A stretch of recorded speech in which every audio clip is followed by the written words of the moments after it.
আমি এবার যেতে চাই ডক্টর মাহাদি আমিন, বিএনপির ভারপ্রাপ্ত চেয়ারম্যানের উপদেষ্টা। আপনাকে অসংখ্য ধন্যবাদ আমাদের মাঝে উপস্থিত হবার জন্য, এবং এই অডিটোরিয়ামের করতালি অনেক কিছু বলছে। কেমন বাংলাদেশ চান জনাব মাহাদি আমিন? ধন্যবাদ। আমরা আসলে সেরকম বাংলাদেশ দেখতে চাই যেটা গত 16 বছরে ফ্যাসিবাদের সময় অনেক চেষ্টা করেও, অনেক সংগ্রাম, অনেক আত্মত্যাগের মাঝেও আমরা খুঁজে পাইনি। আমরা সেই বাংলাদেশ দেখতে চাই যেখানে আর কখনো তুলিয়াপার মতো আর কারোর সামনে আমাদের দাঁড়াতে হবে না, যেখানে বেদনাবিদ্ধ হয়ে আমরা কি বলবো সেখানে বাকরুদ্ধ হয়ে পড়ব। আমরা এমন বাংলাদেশ চাই না যেখানে মোবাশ্বের ভাইয়ের মতো আর কারো জীবনের একটা লম্বা সময়ভাবে ধ্বংস হয়ে যাবে রাষ্ট্রযন্ত্রের নিপীড়নের মাঝে। আমরা সেই বাংলাদেশ চাই যেখানে সত্যি আমরা মনে করব আমরা স্বাধীন দেশের স্বাধীন নাগরিক। আমরা সেই বাংলাদেশ চাই যেখানে আসলে আমরা ফেরত পাবো আমাদের রাষ্ট্রীয় মালিকানা। আমরা চাই এমন একটি সরকার ব্যবস্থা যেখানে জবাবদিহিতা থাকবে, যেখানে স্বচ্ছতা থাকবে। আমরা চাই এমন একটি বাংলাদেশ যেখানে যে তারুণ্যের উচ্ছল আমরা আজকে এখানে দেখছি, স্কুল, কলেজ, ইউনিভার্সিটির এখানে আছে অনেক শিক্ষার্থীরা, খুব উদ্দীপ্ত চেহারা তাদের। সেই বাংলাদেশ চাই যেখানে তাদের মেধার বিকাশ ঘটবে। সেই বাংলাদেশ চাই যেখানে চাকুরির জন্য, ব্যবসার জন্য, জীবনে প্রতিষ্ঠিত হওয়ার জন্য কোনো একটি নির্দিষ্ট রাজনৈতিক দল করতে হবে না।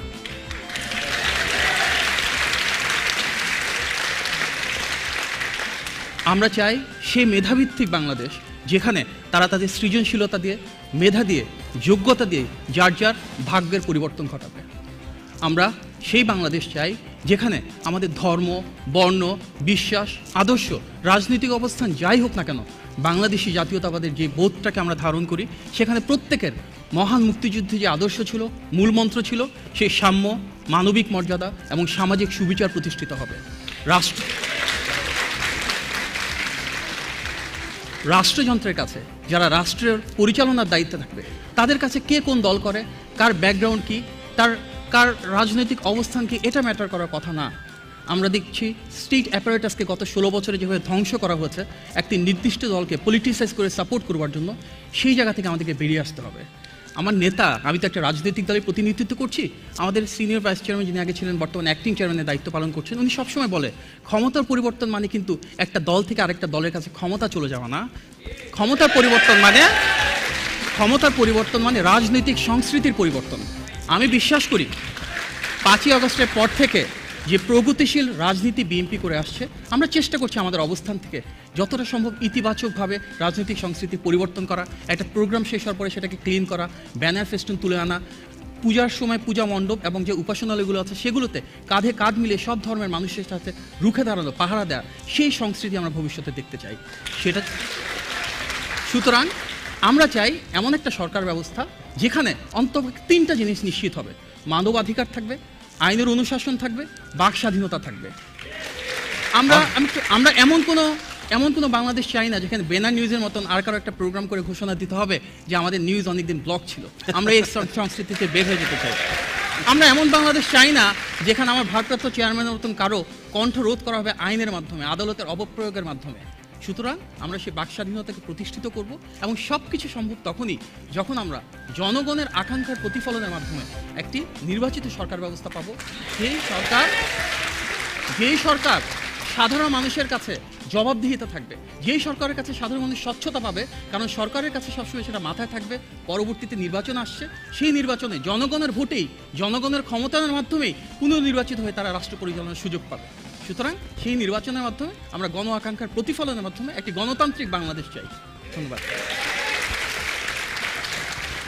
ঠিক এই জায়গাটায় মাহাদি আমিনের কাছে আসতে চাই যে আমরা সংবাদ মাধ্যমে দেখেছি যে বিএনপির পক্ষ থেকে এরকম একটা বক্তব্য এসেছে যে আওয়ামী লীগকে নিষিদ্ধ করা পক্ষে বোধ হয় মানে কেউ এরকম বক্তব্য দিয়েছেন। আপনি যদি আমাদেরকে, আপনি তো শুনলেন হাসনাত কি বললেন, শফিক সাহেব কি বললেন, শুনলেন একজন শহীদের বাবার কথা। মাহাদি ভাই, আপনি বলেন। আমরা সবাই মন থেকে দৃঢ়ভাবে বিশ্বাস করি এই সরকার একটা ফ্যাসিবাদী সরকার ছিল, রাইট? ক্ষমতা আঁকড়ে পড়েছিল, দীর্ঘদিন ধরে মানুষের অধিকার এবং স্বাধীনতা কুক্ষিগত করেছিল। এই যে সরকার ছিল আওয়ামী লীগ, তাদের যে ট্যাগ আমরা দিচ্ছি ফ্যাসিবাদ, কার উপর ভিত্তি করে, কিসের উপর ভিত্তি করে? গত 16 বছর ধরে বিএনপির বিরোধী দলের থেকে যে রাজনীতি করে এসেছে, গণতন্ত্রের পক্ষের সকল শক্তি নেতৃত্বদানকারী দল হিসেবে বিএনপি লাশের উপর ভর করেই এই সরকার ফ্যাসিবাদ ট্যাগটা পেয়েছে। আমরা যদি দেখি বিএনপির 60 লক্ষ নেতাকর্মী, অনেক দেশে 60 লক্ষ পপুলেশনে নেই, 60 লক্ষ নেতাকর্মীর বিরুদ্ধে মিথ্যা মামলা রয়েছে। আমি এখানে আমার কিছু পরিচিত ছেলে দেখেছি। বিএনপির এমন একজন নেতাকর্মী নাই, ছাত্র দলে যে পোস্টার সাটায় তার বিরুদ্ধেও মামলা রয়েছে। 600-এর উপর নেতাকর্মী গুম হয়েছে, 2500-এর উপর নেতাকর্মী খুন হয়েছে, বিচারবহির্ভূত হত্যাকাণ্ডের শিকার হয়েছে। এই যে ফ্যাসিবাদ বিরোধী আন্দোলন শুরু থেকে শেষ পর্যন্ত একটা কনস্ট্যান্ট এলিমেন্ট ছিল, যারা নেতৃত্বটা মোটামুটি দিয়ে এসেছে, রাজপথে সবসময় সবল ছিল, সেটা বিএনপি, বাংলাদেশের গণতন্ত্রের পক্ষের শক্তির প্রধান ধারক হিসেবে। সুতরাং আমাদের দিক থেকে আমরা সবসময় চাইব, যেহেতু আমাদের লাশ সবচেয়ে বেশি দিতে হয়েছে, সবচেয়ে বেশি শহীদ আমাদের হতে হয়েছে, সবচেয়ে বেশি গুমের শিকার আমাদের হতে হয়েছে, আমাদের অন্তর্বর্তী সরকারের কাছে প্রধান দাবি সবসময় রয়েছে তারা যেন এটার বিচার অবশ্যই সুনিশ্চিত করে। আমি শুধু একটু বলবো, এমনকি গণ অভ্যুত্থানের ক্ষেত্রেও গণ অভ্যুত্থানে এককভাবে যদি কোনো প্রতিষ্ঠানের কথা বলা হয়, কোনো সংগঠনের কথা বলা হয়, সবচেয়ে বেশি শহীদ হয়েছে আমাদের দল বিএনপি, যেখান থেকে 422 জন তালিকা অনুযায়ী জীবন দিয়েছেন। আমি এখানে শফিক ভাই আছেন, ওনাদের প্রতি আহ্বান জানাবো, আমরা তো আমাদের তালিকাটা দিয়েছি, সরকারের এত দীর্ঘ সময় লাগার কথা না, ওনাদের উচিত সারা বাংলাদেশ থেকে যারা শহীদ হয়েছেন সেই তালিকা প্রবর্তন করা, এবং আমরা যেটা বারবার দাবি জানাচ্ছি প্রত্যেকটা শহীদের পরিবারের যেন যথাযথ মূল্যায়ন হয়। বাংলাদেশ থেকে যতজন গণ অভ্যুত্থানে যতজন আহত হয়েছেন সেটার একটা পূর্ণাঙ্গ তালিকা করা দরকার। কখনো আমরা শুনি 15,000, কখনো 20,000, সুনির্দিষ্ট তালিকা করা দরকার। আমরা বিএনপি থেকে দলীয়ভাবে প্রত্যেকটা চেষ্টা করছি আমাদের সীমিত সামর্থ্যের ভিতরে বিভিন্ন পরিবারগুলোর পাশে দাঁড়ানোর জন্য। তবে আমাদের প্রত্যাশা রাষ্ট্রীয়ভাবেও আহত পরিবারগুলোর পাশে দাঁড়ানো হবে। ডক্টর মাহাদি আমিন, আমি তার আগে মাহাদি ভাই আমাদের টেকনিক্যাল টিম প্রিপারেশন নিতে থাকুক, এই ফাঁকে আপনাকে জিজ্ঞাসা করি, মানে খুবই পপুলার প্রশ্ন এই মুহূর্তে, সংস্কার আগে না নির্বাচন আগে? দেখুন, বর্তমান বাংলাদেশের মনে হয় সবচেয়ে জনপ্রিয় যে শব্দ সেটা হচ্ছে সংস্কার। এখন এটা নিয়ে একটা রিসার্চ হওয়া উচিত যে সংস্কার শব্দটা জনককে। কেউ কি বলতে পারবেন সংস্কার শব্দটা সবার আগে কারা বাংলাদেশে কয়েন ইন করেছিল? কে? আচ্ছা,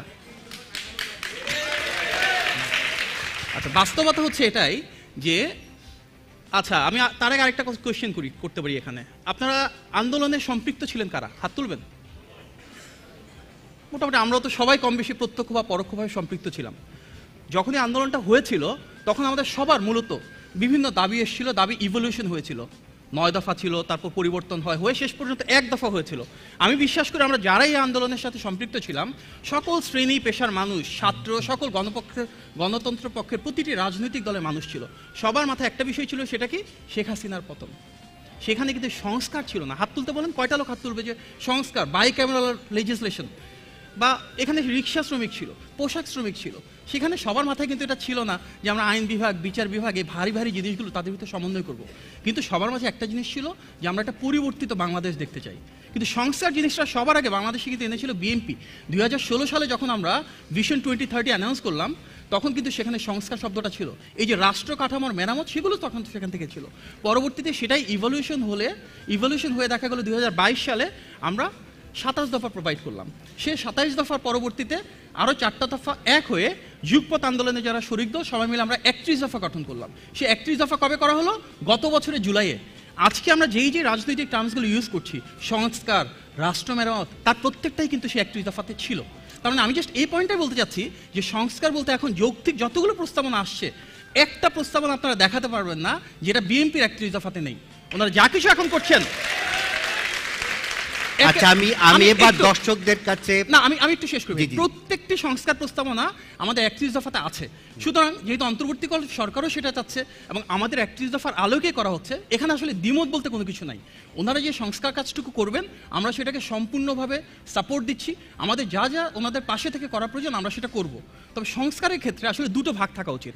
একটা হচ্ছে সংস্কারের প্রস্তাবনা থাকবে, সেক্ষেত্রে ডিফারেন্ট সেক্টরের প্রস্তাবনা থাকতে পারে, আর প্রস্তাবনার পাশাপাশি কিছু অংশ থাকবে যেটা কার্যকারিতা করা হবে।